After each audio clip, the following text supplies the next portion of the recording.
حدیث میں ہے کہ آپ نے فرمایا جسے غسل کیا پھر جمعے کے لیے حاضر ہوا پھر اس کے مقدر میں جتنی نفل نماز تھی پڑھی، یعنی مسجد میں آ کے مسجد کے نفل پڑھے ویسے پڑھے، پھر خاموشی سے خطبہ سنتا رہا حتیٰ کہ خطیب اپنے خطبے سے فارغ ہو گیا، پھر اس کے ساتھ نماز پڑھی، اس کے اس جمعے سے لے کر دوسرے جمعے تک کے گناہ بخش دیے جاتے ہیں اور مزید 3 دنوں کے بھی۔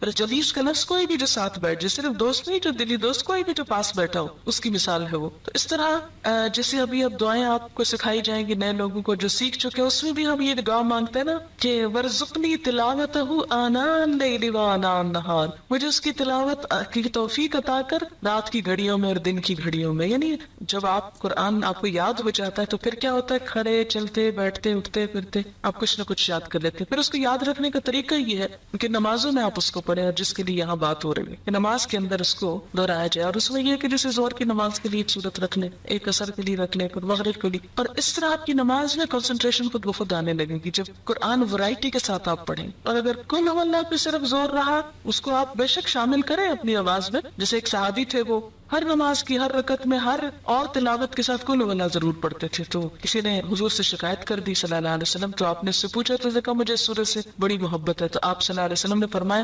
تمہاری اس سورت کی محبت نے تجھے جنت میں داخل کروایا۔ تو اچھی سورت ہے ضرور پڑھے رہے، یہاں میرے کہنے کا مطلب یہ نہیں کہ کل اللہ چھوڑ دیں، ضرور پڑھیں، لیکن اس کے ساتھ ویرائٹی کے ساتھ قرآن، کبھی کہیں سے کبھی کہیں سے کبھی کہیں سے، تو آپ دیکھیں گے انشاءاللہ نمازیں بہت امپروو ہوں گی۔ اور سب سے زیادہ جو قرآن پڑھنے کا اجر اور ثواب اور لطف ہے وہ نمازی کے اندر ہے۔ پھر اس کے بعد ہم کیا کرتے ہیں، اللہ اکبر کہہ کر پھر رکوع میں جاتے ہیں، رکوع میں، اور اس وقت ہم کیا پڑھتے ہیں، سبحان ربی العظیم، پاک ہے میرا رب جو بہت بڑا ہے، میں تو بہت چھوٹی ہوں، میں تو جھکی ہوئی ہوں، بڑا تو وہ ہے۔ عملی طور پہ اپنے آپ کو پریکٹیکلی فزیکلی اپنے آپ کو بینڈ کر کے، اور پھر انسان اللہ کی عظمت کی بات کرتا ہے، سبحان ربی العظیم۔ اور یہاں پر ایک دعا بھی پڑھی جاتی ہے، سبحانک اللہم ربنا وبحمدک اللہم اغفر لی، اور یہ دعا بھی نبی صلی اللہ علیہ وسلم سے ثابت ہے۔ یہ پہلی دعا اور دوسری دعا یہ دونوں ہی مشکات سے ہیں۔ پہلی دعا جو ہے مشکات کی فصل اول سے، اور دوسری فصل دوم سے۔ اچھا فصل اول سے کیا مراد ہے، اس میں کیٹیگری ہے، جو سب سے زیادہ صحیح حدیث ہے وہ فصل اول میں ہے، جو ذرا کم ہے کسی بھی لحاظ سے تو وہ سیکنڈ کیٹیگری میں، پھر تیسری میں کچھ ضعیف حدیثیں بھی شامل ہیں اس میں۔ تو جو یہ جو دعا ہے سبحانک اللہم ربنا وبحمدک اللہم اغفر لی، یہ پہلے درجے کی دعاؤں میں سے ہے، اس کو بھی پڑھ سکتے ہیں۔ اور اس کا معنی کیا ہے، پاک ہے تو اے اللہ، اے ہمارے رب، اور تعریف تیرے ہی لیے، اللہ میں مجھے بخش دے، میں تیرا عاجز بندہ، تو میری بخشش کر۔ اب یوں بھی کر سکتے ہیں 3 دفعہ سبحان ربی العظیم پڑھ کے چوتھی دفعہ یہ پڑھ لیں، یا 2 دفعہ یہ پڑھ لیں، جیسے آپ چاہیں، اس میں اوپن چوائس ہے۔ جب انسان اپنی عاجزی کو تسلیم کرتا ہے نا، اپنی کمی حقارت کو، پھر لازمی بخشش کی دعا نہیں کرتے، اللہ تعالیٰ پھر تو مجھے معاف کر دے، معاف کر دے، کیونکہ ہم اللہ کا شکر تو ادا کر ہی نہیں سکتے، اور اس کی نعمتوں پہ شکر ادا نہ کرنا یہ ایک قصور ہے۔ اگر ہم کوئی گناہ نہ بھی کریں، کچھ بھی نہ کریں، چپ بھی بیٹھے رہیں، یہ بھی ایک قصور ہے کہ اللہ نے زبان دی سے اس کے ذکر میں کیوں نہیں استعمال کیا۔ بہرحال پھر اس کے بعد ہم رکوع سے اٹھ جاتے ہیں، اور اس وقت پھر اٹھتے اٹھتے اللہ کی تعریف کرتے ہیں، سمع اللہ لمن حمدہ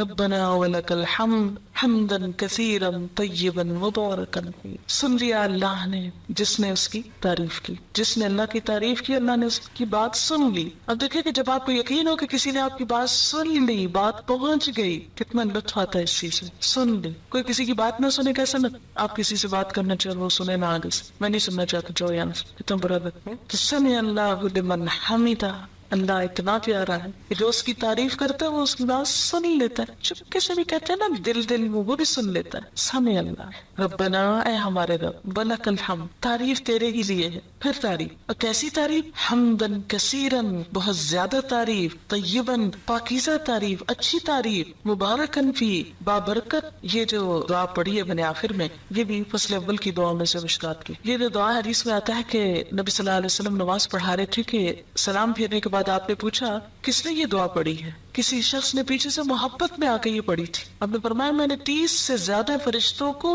اس دعا کی طرف لپکتے دیکھا کہ وہ اسے اٹھانا چاہتے تھے۔ اتنی بڑی نیکی تھی کہ ایک سے ایک آگے بڑھ کے اس کو اٹھانا چاہ رہا ہے۔ یہ نیک عمل ہم لے کے جائیں گے اللہ تعالیٰ کے پاس، بالکل ایسے ہی جیسے کسی کو پھول پیش کرنے تو ہر ایک کی خواہش ہوتی میں پھول پیش کروں، کیوں؟ کیونکہ پھول پیش کرنے میں بھی کیا ہوتا ہے، ایک آنر ہے نا۔ تو فرشتوں کو بھی نیک بندوں کی نیکی اٹھا کے لے جانے اور پیش کرنے میں ایک آنر ہوتا ہے ان کے لیے، تو میں پیش کروں گا۔ ہم اس کو لے کے جائیں گے اس نیک عمل، یہ ہمیں دے دے. اچھی چیز ہر کوئی لینے اور اٹھانے کو تیار ہوتا ہے نا. اتنی خوبصورت دعا، حمدن کثیرن طیبن مبارکن فی. بہت تعریف، بہت زیادہ تعریف. جب انسان کسی سے بہت محبت کرتا ہے نا تو کہتا ہے بہت بہت اچھی چیز، بہت زیادہ اللہ کی تعریف. حمدن کثیرن، بہت اچھی والی تعریف. طیبن مبارکن، بہت برکت والی، بہت برکتیں ہوئے اس مبارکن فی. نہیں، برکت کا ہوتا ہے نشو نما، بڑھوتری. اتنی تعریف کہ جو بڑھتی چلی جائے، زیادہ سے زیادہ ہوتی چلی جائے، کہیں رکے ہی نہ، ختم ہی نہ ہو. حد کر دیتا ہے انسان تعریف میں، اور یہ وہی کر سکتا ہے جو اللہ سے واقعی محبت رکھتا ہو. پھر انسان سجدے میں آتا ہے، سر زمین پہ رکھ دیتا ہے. عام حالات میں آپ دیکھیں، اگر نماز کے علاوہ کوئی کسی کو کہے اچھا ذرا زمین پہ سر رکھو، کتنا مشکل کام ہے نا. عام حالات میں تو کوئی چیز گر جائے تو ہم کہتے ہیں اچھا فلاں نے ذرا پکڑاؤ یہ گری ہوئی چیز، مجھ سے نہیں نیچے ہوا جاتا، کتنا مشکل ہے. لیکن اللہ کی خاطر محبت میں زمین پہ جا پڑتا ہے انسان، بس سر رکھ دیتا ہے، ناک رگڑتا ہے اپنی، کیونکہ ناک نہ لگے تو سجدہ نہیں ہوتا. پورا جھکاؤ سر کی طرف ہوتا ہے، ساری عقل کو لا کے ذلیل کرتا ہے اللہ کے سامنے. یا نا یہ سر کیا چیز ہے، یہ سوچے کیا چیز ہے، تیرے سامنے تو کوئی کچھ نہیں، کوئی حجت بازی نہیں. اور کیا کہتے ہیں، سبحان ربی الاعلی، میں ہوں حقیر ذلیل لیکن پاک ہے میرا رب جو اعلی اور الاعلی سب سے زیادہ بلند ہے. میں اس وقت سب سے نچلی پوزیشن میں ہوں اور میرا رب سب سے زیادہ بلند ہے. سبحان ربی الاعلی. اور اس وقت انسان پھر کیا کرتا ہے، وہی دعا دوبارہ پڑھ سکتا ہے، سبحانک اللہم ربنا وبحمدک اللہم اغفر لی. حدیث میں آتا ہے کہ بندہ سجدے کی حالت میں اللہ کے سب سے زیادہ قریب ہوتا ہے، سب سے زیادہ قرب کی حالت ہے. واسجد واقترب، سجدہ کرو قریب ہو جاؤ. اس وقت اللہ کی بڑائی بیان کرتا ہے انسان، اور اسی لیے سجدے کی حالت میں کی ہوئی دعا قبول ہوتی ہے. اور اس وقت انسان بخشش کی دعا مانگ لے، اللہم اغفر لی، تو اس سے بڑھ کر اور کوئی خوبی نہیں، کوئی بلائی نہیں. پیک پہ ہوتا ہے انسان اپنی عاجزی کے اور مانگنے کے اور قربت کے اور دعا کے قبول ہونے کے. ہر چیز اپنی انتہا کو. یہاں سے کیا ہوا، یعنی کھڑے ہو کے جو نماز شروع کی تھی، سجدے میں پہنچ کے اپنی ٹاپ پہ پہنچ گئی، عاجزی کی انتہا ہو گئی، تعریف کی انتہا ہو گئی، دعا کی انتہا ہو گئی، اور انتہا کے اللہم اغفر لی، بخشش ہو جائے. عام زندگی میں بھی یہی ہماری سوچ ہونی چاہیے کہ یا اللہ تو بخش دے، بس بخش دے. بخشے گئے تو سب کچھ مل گیا، اور اگر بخشش نہیں، کچھ بھی نہیں. پھر کیا کرتے ہیں، بیٹھ جاتے، اللہ اکبر، ہر سٹیپ پہ اللہ اکبر. اب جب بیٹھتے ہیں پھر ایک دعا سکھائی گئی، اور وہ دعا کیا ہے، اللہم اغفر لی، پھر بخش دے. بخشش پہ اینڈ کیا تھا سجدے میں، اٹھ کے پھر بخشش مانگ رہے، یہی منتہا. اللہم اغفر لی، اے اللہ مجھے بخش دے، ورحمنی، اور مجھ پہ رحم کر. رحم بھی اللہ کو جب بھی آئے گا نا جب قصور معاف ہو گئے. آپ کسی سے توقع رکھ سکتے ہیں کہ کوئی آپ کے ساتھ بھلا کرے جبکہ اس کا دل آپ کی طرف سے میلا ہو، یا وہ آپ سے ناراض ہو، یا آپ نے اس کو ستایا ہوا ہو؟ کیسے بات کر، نہیں، پہلے بخشے جائیں گے تو پھر ہی رحمت ہوگی. اللہم اغفر لی ورحمنی. اور کیا، واہدنی. یہ دعا کی ترتیب دو مختلف روایتوں میں فرق ہے، میں اس ترتیب سے جو یہاں لکھی ہوئی پڑھتی ہوں. وجبرنی، میری مجبوری دور کر دے، میرا نقصان پورا کر دے. ورفعنی، اور مجھے بلند کر دے. میں ہوں حقیر، بلند تو ہی ہے، تو مجھے بھی اپنے نام کے ساتھ بلند کر دے. واہدنی، اور مجھے ہدایت دے، راہ دکھا. وعافنی، عافیت دے، صحت دے. ورزقنی، رزق دے. دین معتدل دین ہے، دنیا اور آخرت دونوں کی بھلائیاں مانگنی سکھائی گئی. پھر دوبارہ سجدہ، اللہ اکبر. پھر وہی عاجزی، پھر وہی مغفرت کی دعا، پھر اللہ اکبر. اور اسی طرح دوسری رکعت، اور پھر التحیات. اب بیٹھ جاؤ، بیٹھ کے پڑھو. اب ہم اس میں اپنی مرضی نہیں کر سکتے کہ یہ دعا سجدے میں پڑھ لو، سجدے کی بیٹھ کے پڑھ لو، بیٹھ کے پڑھنے والی کھڑے ہو کے پڑھو. کھڑے ہو کے کیا پڑھوایا، سورۃ الفاتحہ. بیٹھ کے کیا پڑھوایا، التحیات اور درود شریف. التحیات للہ، سب اچھے کلمات، سب تحفے، سب درود اور وظیفے، سب کچھ للہ، اللہ کے لیے. میرے سارے اذکار، میرے سارے دعائیں، میرے سارے اچھے جذبات، میرا سب کچھ میرے رب کے لیے، للہ. التحیہ، تحیہ کا لفظ ہے نا، بڑا جامع لفظ ہے، ایک لفظ میں ترجمہ ہو ہی نہیں سکتا اس کا. تحیہ تحفے کے لیے بھی آتا ہے، ہدیے کے لیے، دعا کے لیے بھی آتا ہے، اچھے جذبات کے لیے. اللہ تعالیٰ میرا سارا مال بھی تیرا، میری ساری دعائیں بھی تجھ سے، میرے سارے جذبات بھی تیرے لیے، میرا سب کچھ تیرے لیے. التحیات للہ، التحیات للہ، تحیہ والصلوات، سب دعائیں، سب عز و نیاز، والطیبات، سب پاکیزہ چیزیں، سب پاکیزہ کلمات، سب پاکیزہ رزق، سب کچھ اللہ کے نام. التحیات للہ والصلوات والطیبات، سب کچھ تیرا ہی تیرا، سب تیرے لیے, میرا تو کچھ بھی نہیں. اور بیٹھنے کا انداز آپ دیکھیں کتنا عاجزی کا ہوتا ہے, گھٹنے ٹیک کے بیٹھنا, گھٹنے ٹیک کے. یہ نہیں کہا کہ ٹانگیں پھیلا کے بیٹھ جاؤ بے شک, یا پلتھی مار کے بیٹھ جاؤ دو زانوں, نہیں, پاؤں پیچھے کر کے, گھٹنے ٹیک کے, عاجزی. گھٹنے ٹیک دینا محاورہ ہے نا, عاجزی کی علامت. بیٹھنے کا ادب سکھایا گیا, طریقہ, سلیقہ. اور پھر ہاتھ گھٹنوں پہ رکھ دو, یا سینے پہ نہیں رکھوائے گئے کہ سینے پہ رکھ کے گھٹ. اب دیکھیں کتنی عجیب حالت ہوتی نا اگر ہم بیٹھے اس طرح ہوتے اور ہاتھ سینے پہ ہوتے. ہاتھ بھی وہی رکھو, کتنا ڈسپلن, کتنی عاجزی, کتنی خوبصورت پھر پوزیشن بن جاتی. ہاتھ گھٹنوں کے اوپر رکھو, انگلیاں ڈھیلی چھوڑ دو. اچھا ایک یاد رکھے, ساری نماز کی ہر پوزیشن میں اکڑنا نہیں, کھینچنا نہیں, ڈھیلے, خشوع. آواز میں بھی خشاعت نصوات, پوزیشن میں بھی ڈھیلا پن, عاجزی, نرمی, انکساری. کیوں؟ اس لیے کہ قد افلح المؤمنون الذین هم فی صلاتهم خاشعون. اور خشوع کا سب سے پہلا ذریعہ جسم کا ڈھیلا پڑ جانا. اور آپ دیکھیں گے کہ جب جسم ڈھیلا ہوگا, ٹینشن نہیں ہوگی آپ کی, ایک تو ویسے ٹینشن ریلیز ہوگی, اور دوسرا یہ کہ روح سے الفاظ نکلے گا پھر. کیونکہ جب ہم کھچے ہوتے ہیں نا تو کچھ انرجی ہماری ادھر بھی لگ رہی ہوتی کھچاؤ میں, تو جب وہ ساری انرجیاں ادھر سے بچا کے ایک جگہ کنسنٹریٹ کر لیتے ہیں اللہ کے لیے, ریلیکس ہوگا پوری طرح. ایک ہی چیز دماغ میں ہوتی ہے دل میں, التحیات للہ والصلوات والطیبات. کتنی خوبصورت, تحیات للہ, سارے تحفے اللہ کے لیے. آپ دیکھیں تحفہ کس کو دیتے ہیں, آپ کبھی سوچا کس کو دیتے ہیں؟ جس سے محبت ہوتی, اور محبت کے اظہار کے لیے ہوتا ہے, اس لیے نہیں ہوتا کہ کوئی ضرورت مند ہوتا ہے. اچھا جب اللہ کے لیے ہم کہتے ہیں سارے تحفے تیرے لیے, التحیات للہ. اچھا پھر تحفہ کس چیز کا ہوتا ہے؟ جو چیز انسان کو بہت اچھی لگتی یہ دینی چاہیے. آپ یہ تو نہیں کر دیں جو ردی مال اٹھا کر یہ تحفہ میں دے دیتے ہیں کسی, وہ تو پھر دھوکہ ہے. اپنی اچھی سے اچھی چیز, خوبصورت سے خوبصورت. اسی لیے پیکنگ کتنی خوبصورت, بازو کا اندر کچھ نہیں ہوتا, پیکنگ بڑی اچھی کرتے ہیں, اس لیے تاکہ دیکھنے والا پیکنگ دیکھ کے خوش ہو جائے. اصل مقصود خوش کرنا ہوتا ہے نا کسی کو. تو یہاں بیٹھ کے ہم زبان کے ساتھ اظہار کرتے ہیں, یا اللہ میرا سب کچھ تیرے لیے, تجھے خوش کرتا ہوں. تحیات للہ, التحیات للہ. لیکن عملی زندگی میں کچھ بھی نہیں کرتے ہم, اس لیے کہ کبھی بیٹھ کے گھٹنے ٹیک کے ہاتھ رکھ کے سوچا ہی نہیں کیا کہہ رہے ہیں ہم. التحیات للہ, کتنی محبت کا والہانہ انداز. اللہ سارے تحفے تیرے ہی لیے, ساری اچھی باتیں تیرے ہی لیے, سارے اچھے جذبات تیرے لیے. یاد رکھے تحفہ صرف کسی مالی چیز کا ہی نہیں ہوتا, مال ہی نہیں ہوتا ہے کوئی تحفہ, اچھے جذبات کا اظہار بھی تحفہ ہی ہوتا ہے. اس لیے کارڈ سسٹم ویسٹ میں کتنا چلا ہے, ہر موقع پہ کارڈ, اور کارڈ بھی کیا لکھا ہوتا ہے؟ جذبات کا اظہار ہوتا ہے نا. تو وہ جو جذبات کا اظہار ہے والصلوات والسلامات والطیبات, اور وہ کیا ہے؟ پاکیزہ بھی ہیں. کتنے گہرے لفظ ہے تین یہ, التحیات للہ والصلوات والطیبات والطیبات. ہم دیکھیں اللہ کے لیے جذبات اور پاکیزہ, صاف, کوئی بدگمانی نہیں, کوئی شکوہ نہیں, کوئی کچھ بھی, بالکل خالص, چمکدار, شفاف. اگر آپ کو پتہ چل جائے کسی کے بارے میں کہ کوئی آپ سے آپ کو کچھ دے رہا ہے اور اس میں کچھ ملاوٹ کی ہوئی ہے, اس نے مثلا دودھ بھیجا کسی نے آپ کے گھر تحفتاً اور پانی ڈال کے بھیجا, کوئی کھانا بھیجا اور باسی بھیجا, وہ تحفہ لے کے آپ کی محبت بڑھتی ہے یا عداوت بڑھتی ہے؟ اللہ کو جو تحفے ہم دیتے ہیں ساتھ ہی کہتے ہیں طیبات, طیبات, پاکیزہ, کوئی دھوکہ نہیں, فریب نہیں. عام طور پر بھی کیا حکم دیا گیا مثلا تحفے کے معاملے میں ہمیں کہ اپنے بھائی کے لیے وہ پسند کرو جو اپنے لیے کرتے ہو, ہے نا. اچھا, اور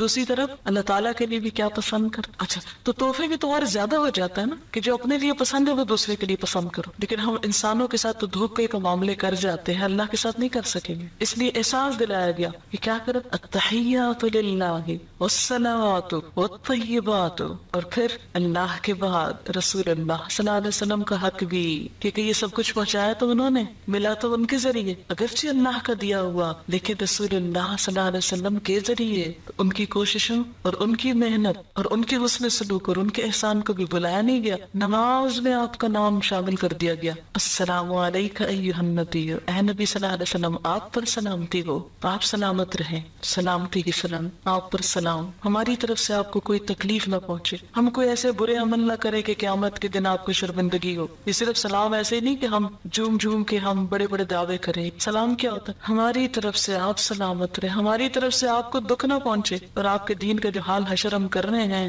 واقعی سلامتی کی بات کر رہے ہیں. کسی کو جو سلامت رہنے کی دعا دیتے ہیں آپ سلامت رہے, اور خود ہی ساتھ دکھ دینے لگتے, ستانے لگے. قیامت کے دن آپ صلی اللہ علیہ وسلم نے فرمایا تھا دیکھو مجھے رسوا نہ کرنا. کیا واقعی ہمارا حال یہ ہے کہ ہم حضور صلی اللہ علیہ وسلم کے پاس شوق سے جا کھڑے ہوں گے کہ ہم نے آپ کے دین کے ساتھ یہ کیا, یہ کیا, جو آپ کام چھوڑ کر آئے تھے ہمارے لیے ہم نے کر لیا, ہوم ورک ہو گیا, ہم کر کے آئے وہ کام. اور خاص طور پر دین کا علم پڑھنے والے العلماء ورثۃ الانبیاء, وارث ہیں آپ اس مشن کے. کوئی ایسا کام نہ کرے کہ جس سے دین کو دنیا میں بٹا لگے یا آخرت میں رسوائی. السلام علیکہ ایھا النبی ورحمۃ اللہ وبرکاتہ. آپ پر اللہ کی رحمتیں، آپ پر برکتیں. ہر نماز میں دعائیں دیتے ہیں آپ کو، ہر نماز میں. النبی اولا بالمؤمنین من انفسہم. نبی تو اہل ایمان کے لیے ان کے نفسوں سے زیادہ ان کے قریب ہو. ابھی آپ نے حدیث پڑھی کہ ہر مسلمان کا سب سے زیادہ نزدیکی رشتہ اپنے نفس سے بھی بڑھ کر کس کے ساتھ؟ نبی صلی اللہ علیہ وسلم کے ساتھ، کہ ان کا حق نہ بھولا جائے. انہوں نے تکلیفیں اٹھا کر، اذیتیں اٹھا کر ہم تک یہ دین پہنچایا. وہی کہ اخذ کرنے کی کیفیت کو سوچیں، اسے یاد رکھنے کی اور اسے آگے پہنچانے کی، پتھر کھانے کی، شاعر اور کاہن اور طرح طرح کی باتیں سننے کی، سب کچھ آپ نے ہمارے لیے کیا. اس لیے آپ کا احسان ناقابل فراموش.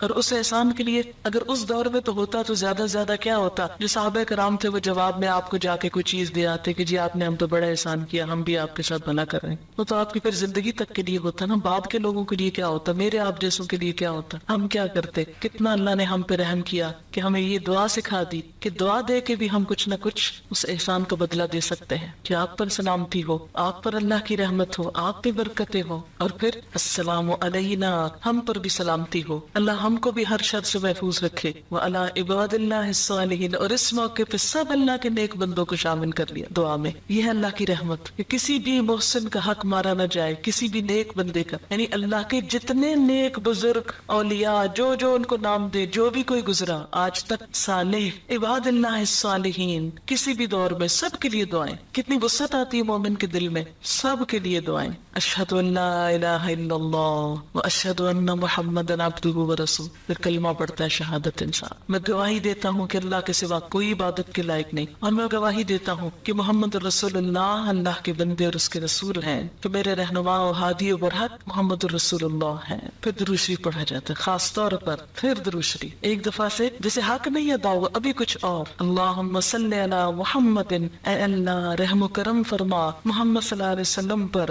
وعلی آل محمد، اور آپ کی آل پر. اور آل میں سب ان کی امت شامل ہو جاتی. کما صلیت، جیسا کہ تو نے رحم و کرم فرمایا، علی ابراہیم، ابراہیم علیہ السلام پر، وعلی آل ابراہیم، اور آل ابراہیم علیہ السلام پر. اللہ کے دوست تھے نا ابراہیم علیہ السلام. اب بعض لوگ کہتے ہیں یہ کیوں آیا درود شریف میں کما صلیت؟ کیا حضرت ابراہیم بڑے ہو گئے پھر حضور سے؟ دیکھیں ایک تو کمپیئر نہیں کرنا چاہیے. دوسری بات یہ کہ چونکہ وہ آپ سے پہلے آئے تھے زمانی اعتبار سے، تاریخی اعتبار سے، اور ان پر بڑی برکتیں اور رحمتیں ہو چکی تھی، اور وہ اللہ کے دوست تھے. اتخذ اللہ ابراہیم خلیلا، اللہ نے ان کو دوست بنایا. فرشتے بھیجے جب قوم لوط کی طرف، اور وہ حضرت ابراہیم علیہ السلام کے پاس بیٹے کی خوشخبری دینے کے لیے آئے. تو اس وقت آپ کو یاد ہوگا کہ ان کی بیوی نے جب تعجب کا اظہار کیا کہ میرا بچہ کیسے ہو سکتا ہے، میں تو بوڑھی بانجھ ہوں، تو آپ کو یاد ہوگا کہ اس وقت انہوں نے ان کو کتنے خوبصورت الفاظ میں خراج تحسین پیش کیا. اور اس وقت انہیں کہا کہ اللہ کی رحمتیں اور برکتیں ہوں آپ پر اے اہل بیت. تو یہ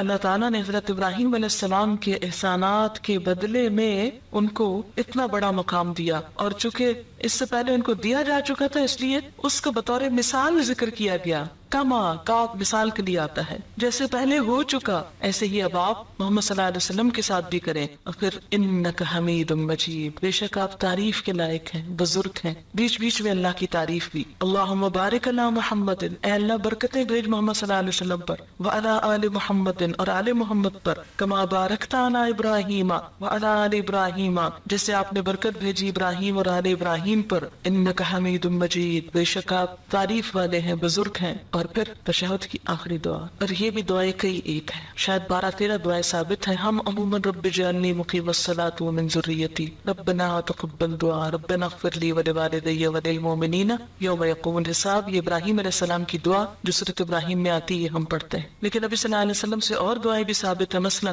اللہم انی اعوذ بک من عذاب القبر. پھر مانگ رہے، نماز ہے ہی مانگنا، سب مانگا ہی جا رہا ہے، کچھ اپنے لیے، کچھ اللہ کے نیک بندوں کے لیے، کچھ نبی صلی اللہ علیہ وسلم کے لیے. اللہ تعالیٰ کو کیا منا ہماری اس نماز سے؟ اس کو تو دینا ہی پڑا، پھر بھی ہم پڑھ کے اس پہ اذان جتاتے ہیں. کتنا ظلومن جہولا ہے انسان. تو آخری دعا کیا؟ اللہم انی اعوذ بک من عذاب القبر، اے اللہ مجھے عذاب قبر سے پناہ دے، میں تیری پناہ میں آتی ہوں. وَأَعُوذُ بِكَ مِنْ عَذَابِ جَهَنَّمَ جہنم کے عذاب سے تیری پناہ میں آتے ہیں. وَأَعُوذُ بِكَ مِنْ فِتْنَةِ الْمَسِيحِ الدَّجَّالِ اور مسیح الدجال کے فتنے سے تیری پناہ میں آتے ہیں. یہ بڑے بڑے فتنے ہیں جن سے انسان بچ گیا تو کامیاب ہو گیا. قبر، جہنم، مسیح الدجال، دجالی فتنہ. وَأَعُوذُ بِكَ مِنْ فِتْنَةِ الْمَحْيَا وَالْمَمَاتِ اور زندگی اور موت کے سب فتنوں سے تیری پناہ میں آتی ہیں. اللہم انی اعوذ بک من المأثم والمغرم اے اللہ میں گناہوں سے اور قرض سے تیری پناہ میں آتا ہوں. کتنی اچھی دعا. اسی طرح ایک اور دعا اللہم انی ظلمت نفسی ظلما کثیرا ولا یغفر الذنوب الا انت فاغفر لی مغفرۃ من عندک وارحمنی انک انت الغفور الرحیم.